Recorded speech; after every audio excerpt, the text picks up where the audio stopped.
Hello दोस्तों, स्वागत है आप सबका मेरे YouTube चैनल पर। दोस्तों, आज की मेरी कहानी का नाम है भगवान का पसंदीदा चढ़ावा। तो दोस्तों, जब भी हम भगवान जी के मंदिर में जाते हैं तो हमें कौन सा प्रसाद लेकर जाना चाहिए कि भगवान जी को अच्छा लगे। तो चलिए शुरू करते हैं ये कहानी। रामनवमी का त्यौहार था। श्री राम जी के मंदिर के बाहर काफ़ी लंबी लाइन लगी हुई थी। लाइन में गरीब से लेकर अमीर तक हर कोई खड़ा था। उस लाइन में समाज का हर वर्ग का आदमी था। कोई मजदूर था, कोई मालिक था, कोई डॉक्टर था, तो कोई मरीज था।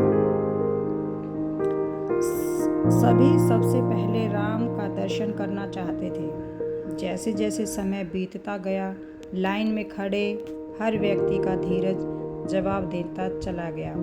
सब एक दूसरे को धक्का मारने लगे, झगड़ने लगे। हर किसी के पास कोई ना कोई कारण था कि क्यों उसे ही सबसे पहले मंदिर में प्रवेश दिया जाए और उसे ही पहला मौका भगवान की पूजा करने का मिले। जब ये सब सिचुएशन काबू से बाहर होने लगी तो मंदिर के पुरोहित ने बाहर आकर यह ऐलान किया कि भगवान का सबसे पसंदीदा, सबसे प्रिय चढ़ावा जिसके पास हो वह सबसे पहले आकर उनकी पूजा कर सकता है। जिस भीड़ में एक दूसरे को आवाज़ भी ठीक से नहीं सुन पा रहे थे, वह शोरगुल जैसे एकदम चुप होकर सन्नाटा सा छा गया। यह सब सोचने लगे कि भगवान का सबसे पसंदीदा चढ़ावा क्या हो सकता है। किसी ने कहा कि मैं बर्फी लाया हूँ, कोई बोला पेड़ा, तो कोई बोला इमरती। सब ने तरह तरह के पकवानों के नाम लिए और पुरोहित से पूछा कि क्या यह भगवान का पसंदीदा चढ़ावा है। हर बार पुरोहित ने सिर हिलाकर मना कर दिया कि इनमें से कोई भी चढ़ावा भगवान का पसंदीदा चढ़ावा नहीं है। इसी भीड़ में एक नेता नुमा आदमी भी खड़ा था। वह आगे आया और बोला, तो पुरोहित जी, आप ही बता दीजिए भगवान को क्या पसंद है, वही लाकर उन्हें चढ़ा देंगे।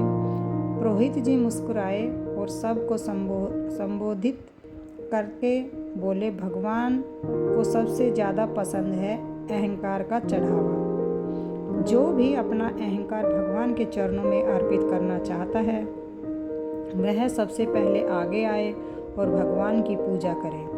अगर कोई अहंकार भी अर्पण करने के लिए तैयार ना हो तो उसका छोटा भाई क्रोध भी भगवान को उतना ही पसंद है। वह भी चढ़ावे के रूप में भगवान पसंद करते हैं। पूरी भीड़ में सन्नाटा छाया रहा। ना कोई बोला, ना कोई आगे आया। हर एक व्यक्ति जो पहले आगे आने के लिए एक दूसरे से लड़ रहा था, वह अब एक दूसरे के मुंह ताकने लगे। घमंड कह लो, ईगो कह लो या अहंकार, सभी को पता है यह उनके दुश्मन है। लेकिन इस दुश्मन से छुटकारा पाना इतना आसान नहीं होता है। जब इस दुश्मन को ठेस पहुंचती है तब उसका छोटा भाई गुस्सा आगे आ जाता है और कहता है कि मैं देखता हूँ किसने मेरे भाई को हानि पहुंचाई है, मैं उसको सीधा करता हूँ।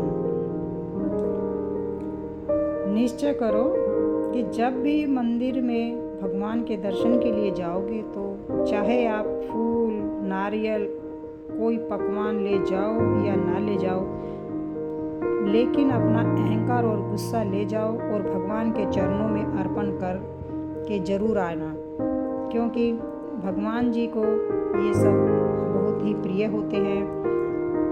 नारियल, फूल, फल आदि सब लोग चढ़ा तो देते हैं, लेकिन उनके अंदर जो गुस्सा होता है, अहंकार होता है, वो अपना कभी नहीं चढ़ा कर आते हैं, क्योंकि इंसान ऐसा ही होता है। हर किसी को यही होड़ लगी रहती है कि मंदिर में हम आए हैं तो सबसे पहले हमें ही दर्शन करना के लिए दिया जाना चाहिए, आगे आना चाहिए।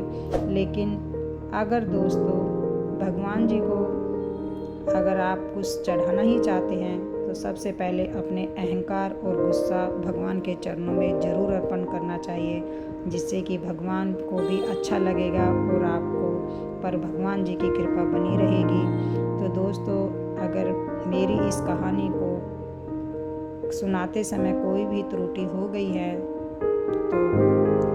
उस त्रुटि के लिए मैं क्षमा मांगती हूँ। आशा करती हूँ कि आपको ये कहानी अच्छी लगी होगी। अगर अच्छी लगी है तो कहानी को, इस वीडियो को लाइक और शेयर ज़रूर कीजिएगा।